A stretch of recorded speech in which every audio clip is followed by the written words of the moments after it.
نحمد و نصلی علی رسول کریم اما بعد فاعوذ باللہ من الشیطان الرجیم بسم اللہ الرحمن الرحیم فَإِذَا جَاءَتِ الطَّامَّةُ الْكُبْرَى پھر جب وہ سب سے بڑا ہنگامہ برپا ہوگا، یوم یتذکر الانسان ما سعی، اس دن انسان اپنا سارا کیا دھرا یاد کرے گا، وَبُرِّزَتِ الْجَحِیمُ لِمَن یَرَى، اور جہنم ہر دیکھنے والے کے سامنے ظاہر کر دی جائے گی، فَأَمَّا مَن طَغَى،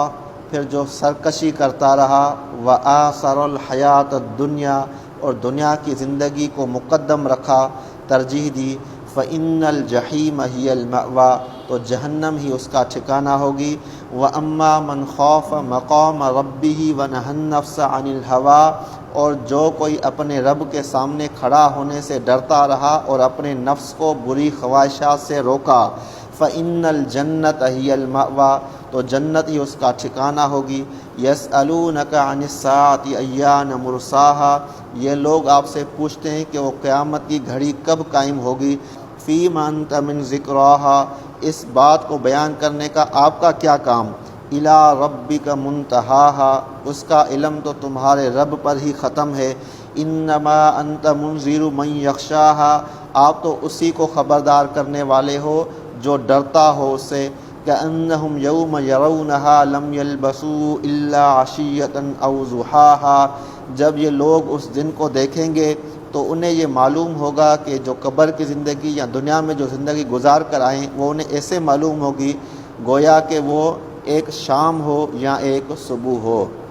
اب اللہ تعالیٰ نے یہاں پر قیامت کا ذکر کیا ہے کہ جب وہ سب سے بڑا ہنگامہ برپا ہوگا، کیونکہ وہ سب سے بڑا ہنگامہ ہوگا اور ساری دنیا بھی ختم ہوگی اور فرشتے بھی سامنے آئیں گے، جنت جہنم، تو یہ سب سے بڑا ہنگامہ ہوگا۔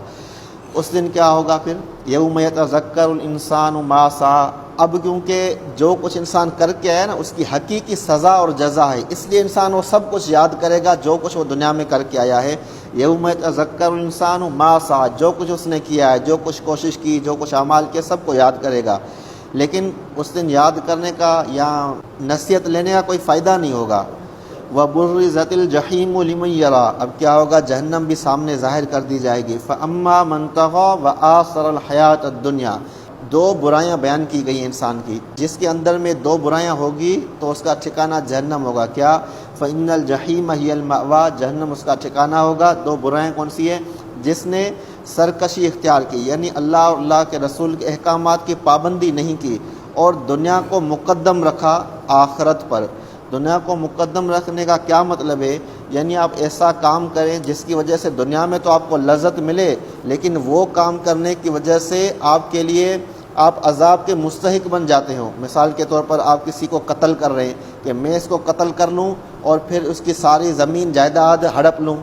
تو اس قتل کرنے کی وجہ سے آپ کو دنیا میں تو چیزیں مل گئی لیکن آخرت میں عذاب کے آپ مستحق ہو گئے۔ اسی طرح دنیا میں جو بھی کام آپ کرتے ہیں، مثال کے طور پر ڈکیتی کر لی، چوری کر لی، کسی سے پیسے چھین لیے، تو جو جتنی بڑی برائی ہوگی اتنا بڑا عذاب ہوگا، جتنی چھوٹی برائی ہے تو اس میں چھوٹا عذاب ہے، لیکن وہ کام جس کی وجہ سے آپ کو دنیا میں تو راحت مل رہی ہے لیکن آخرت کا نقصان ہو رہا ہے، تو ایسے لوگوں کے لیے آخرت میں ٹھکانہ کیا ہوگا، فَإِنَّ الْجَحِیمَ هِیَ الْمَأْوَىٰ، ان کا ٹھکانہ جہنم ہے۔ وَأَمَّا مَنْ خَافَ مَقَامَ رَبِّهِ وَنَهَى النَّفْسَ عَنِ الْهَوَىٰ، اب دوسری طرف جو اپنے رب کے سامنے کھڑا ہونے سے وہ شخص ڈرتا رہا، یعنی جس کو یہ فکر تھی کہ مجھے اپنی زندگی اور اپنے اعمال کا جواب دینا ہے، تو یعنی اپنے رب سے ڈرتا رہا، اس لیے جو بیان کرتا ہے تب بھی ڈرتا ہے۔ اس لیے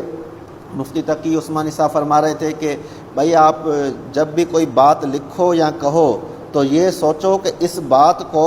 مجھے کسی عدالت میں ثابت بھی کرنا ہے، عدالت دنیا کی ہو چاہے آخرت کی ہو، آپ جو بھی لکھ رہے ہیں یا بول رہے ہیں ایسا تو نہیں ہے کہ کسی پر الزام لگا رہے ہیں، غیبت ہے، کیا کچھ آپ کو ثابت کرنا ہے، قیامت میں تو ثابت کرنا پڑے گا، اس لیے تول تول کے بولو۔ وَأَمَّا مَنْ خَافَ مَقَامَ رَبِّهِ وَنَهَى النَّفْسَ عَنِ الْهَوَىٰ فَإِنَّ الْجَنَّةَ هِیَ الْمَأْوَىٰ، اب جس شخص نے کیا کیا، دو کام، ایک تو اللہ سے ڈرتا رہا، دوسرا اپنے نفس کو بری خواہشات سے روکا۔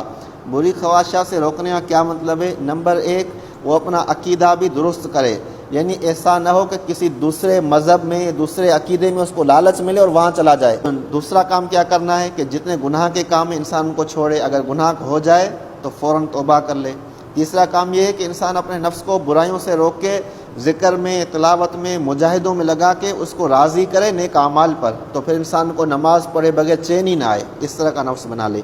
فَإِنَّ الْجَنَّةَ هِيَ الْمَأْوَىٰ، اب جو شخص یہ کام کر لے گا تو جنت ہی اس کا ٹھکانہ ہے۔ يَسْأَلُونَكَ عَنِ السَّاعَةِ أَيَّانَ مُرْسَاهَا، یہ لوگ آپ سے پوچھتے ہیں کہ قیامت کی وہ گھڑی کب قائم ہوگی، یعنی وقت پوچھنا چاہتے ہیں۔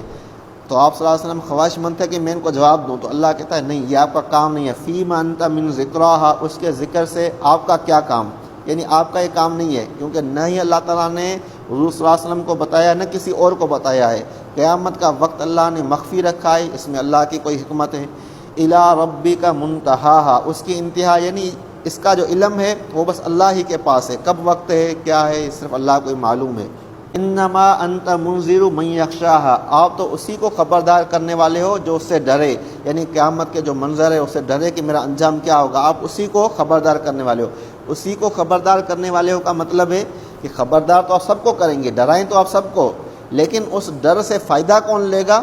جس کے اندر میں اپنی آخرت کی فکر ہوگی، جو ڈرتا ہوگا کہ اگر میں اس راہ پر نہیں چلا تو نقصان ہو جائے گا، تو وہی آپ جو ڈرا رہے ہیں اس سے فائدہ لے گا۔ كَأَنَّهُمْ يَوْمَ يَرَوْنَهَا لَمْ يَلْبَسُوا إِلَّا عَشِيَّةً أَوْ ضُحَاهَا۔ اب اللہ تعالیٰ نے پہلے جہنم میں جانے والوں کی وجہ کیا بتائی تھی کہ وہ ایک تو سرکشی اختیار کرتے ہیں، دوسرا وہ دنیا کی زندگی کو مقدم رکھتے ہیں، لیکن اللہ کہتا ہے جب یہ آخرت میں اٹھیں گے اور قیامت کو دیکھیں گے تو انہیں ایسا معلوم ہوگا کہ انہوں نے زندگی نہیں گزاری، یعنی دنیا کی یا قبر کی، مگر ایک شام یا ایک صبح۔ عشیہ کہتے ہیں ظہر سے لے کر غروب آفتاب تک، اور ضحیٰ کہتے ہیں سورج کے طلوع ہونے سے لے کر آدھے دن تک، یعنی انہیں ایسا معلوم ہوگا جیسے ہم آدھا دن رہ کر آئیں۔ اور اگر آپ ابھی بھی اپنی زندگی پر غور کریں تو آپ کو لگے گا یہ زندگی آپ کی کسی کی 30 سال، کسی کی 40 سال، لیکن معلوم ایسے ہوگا یہ تو پل بھر میں گزر گئی زندگی، پتہ ہی نہیں چلا۔ تو قیامت میں بھی ایسے ہی معلوم ہوگا کہ زندگی ایسے ہی تھی۔ تو ہمیں چاہیے کہ تکلیفیں تو زندگی میں رہیں گی، لیکن وہ وقت زیادہ سے زیادہ ہمارا دین کے ساتھ گزرے۔